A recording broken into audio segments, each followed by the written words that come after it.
Lord Jesus Christ. I welcome you again for a new session of Catechism learning. Let's begin our session with a small prayer.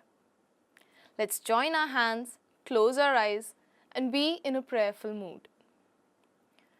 Abba Father, we give you thanks for this beautiful day that you have granted us. Thank you for bringing all of us together for this session. Bless each and every one of us. Keep us safe in your mighty palm. We bring to you, O Lord, our parents, teacher, and all our friends who are attending this session. Send your Holy Spirit upon each of us so that whatever we learn be easy for us. We offer this prayer in the loving name of our Lord Jesus Christ. Amen. So dear friends, how are you all doing? I hope you all are doing good. In our last session, we studied about God's name. How God's name is an adorable name and how we have to pay respect to the name of the Lord. The second chapter, the title itself says, God's name, holy name. We also learned that in our prayer, Our Father, we say, Our Father who art in heaven, holy be your name. That means we consider the name of God as holy, and that is how we pay respect to God's name. The second commandment teaches us, you shall not misuse the name of your Lord, your God, in vain. So in our last class, we studied about the importance of the name of God. And in our today's class, we will be studying how we are not supposed to use the name of God in vain. We also learned about how the name of God is used in the Old Testament and in the New Testament.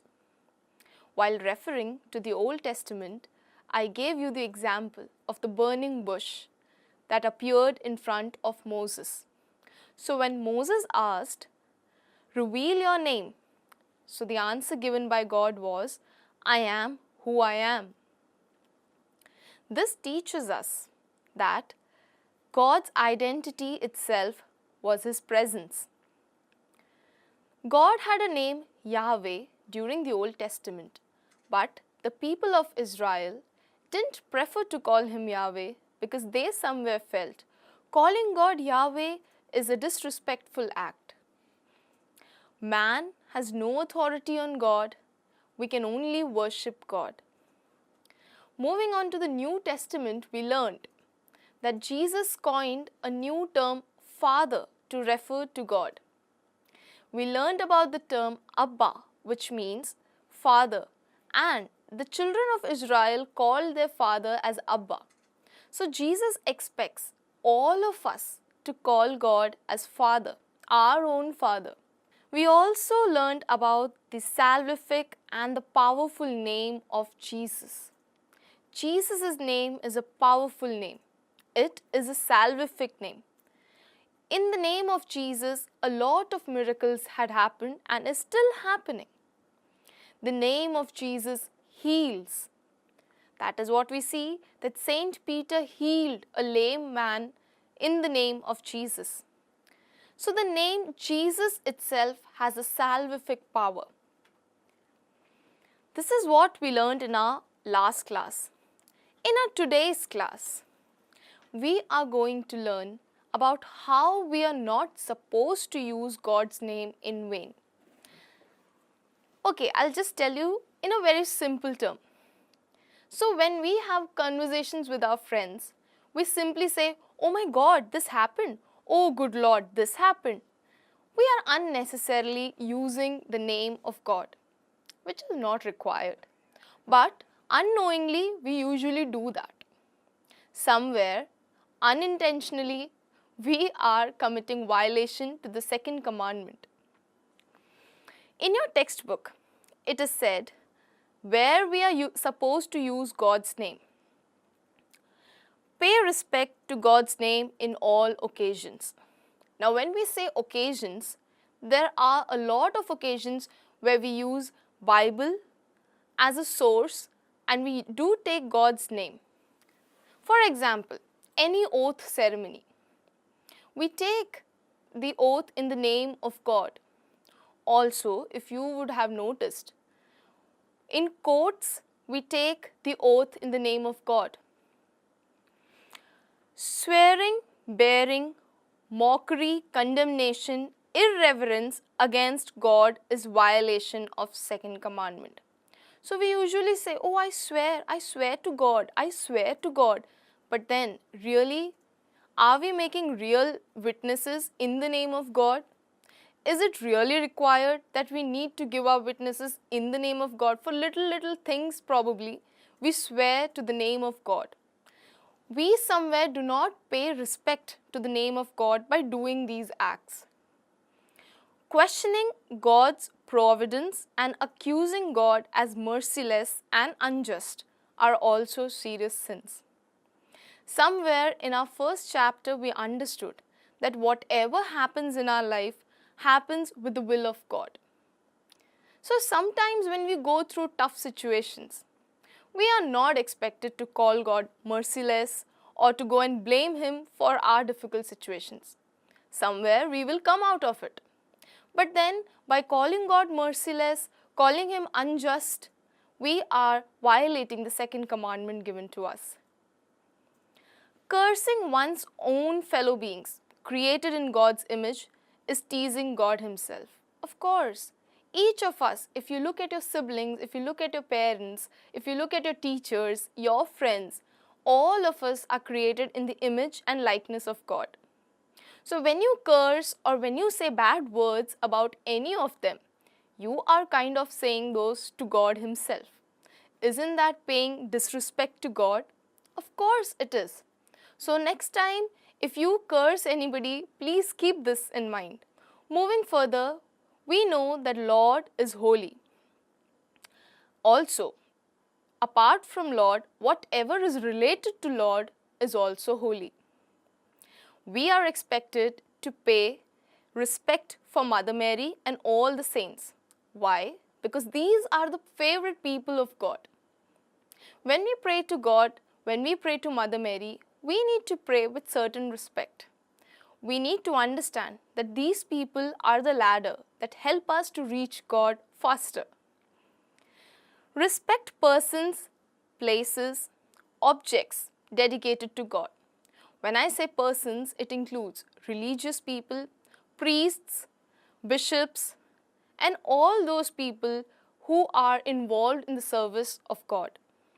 When I say places, it refers to pilgrim centers, churches, shrines, and objects, the altar, and everything that is related to God is holy. We need to pay special respect to Holy Bible because it has the word of God, and it is through Holy Bible that God speaks to us. So we are supposed to pay respect to the word of God. Treating the persons dedicated to God badly, improper behavior at the holy places, making holy things unholy are signs against the second commandment. Yes. Now this refers how we behave in the church. Sometimes we go into the church, we start talking, we start misbehaving. All this are counted under the violation of the second commandment. We are supposed to treat the people who are dedicated to God kindly, treat them with respect. We are also supposed to be well behaved in holy places. When we are attending Holy Mass, we are expected to attend Holy Mass with great reverence. So God's name is always holy. If I ask you, what are your names? You will see your name, your friend's name, if he is a Christian, everybody has a similar pattern in the name. So whenever your friend comes and tells you that his name is Peter or his name is John or his name is Precious, then you know that this person might be Christian. How do you get to know that? That is because we Christians have a certain pattern of naming. So, if you just think about your name, you will understand that your name must be also falling under this pattern of Christianity.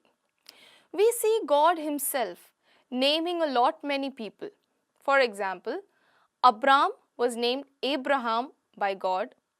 Jacob was named Israel. Many other examples are there. If you take your baptismal name, you will understand either your name is somewhere related to the characters in the Holy Bible or related to any of the saints. That is how our parents have named us. This also reminds us that our name is coming from Christianity. This helps us to build the Christian values within ourselves.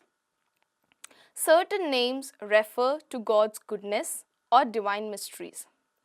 So if your name is John, somewhere you are expected to be a model like John.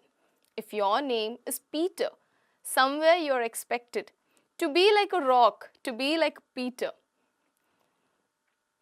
The second commandment reminds us to show reverence to God's name on all occasions in our daily life. Yes, God's name is holy, as I said earlier. So, it is through the second commandment that we understand why we are given Christian names. Also, church condemns giving children names which are against Christianity.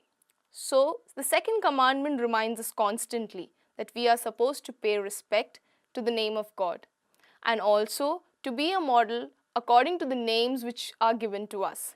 So, the word of God for today is, anything you ask from Father in my name, He will grant it. John chapter 16, verse 23.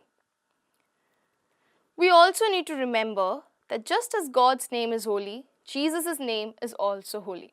So I'll give you a quick summary to whatever we studied today. We learned about the usage of God's name, that we are supposed to pay respect to God's name in all occasions, whether it is any oath ceremony or if it is marriage or if it is whether in the court, we are supposed to pay respect to the name of God. Swearing, bearing, mocking the name of God all violates the second commandment. We are not expected to take God's name for silly little things. Questioning God's providence and accusing God as merciless is also violating the second commandment. Cursing somebody who is also made in the form, in the likeness and image of God is again, mocking God is again disrespecting God Himself. Then we learned that just as God, we are supposed to pay respect to everything that is related to God. Now that has Mother Mary and all the saints. It also includes people, places, objects that are dedicated to God. We also understand why the Christian names are important and why we all are given Christian names. This is to remind us about our religion. So, I have a task for you all. According to your name, whatever your name is, find the saint and learn the biography of the saint. This will help you to lead a life according to the saint. Let's wind up today's class with a small prayer. O Lord, give us the grace to understand and experience the power of your holy name. On that note, I would like to conclude this session. Thank you.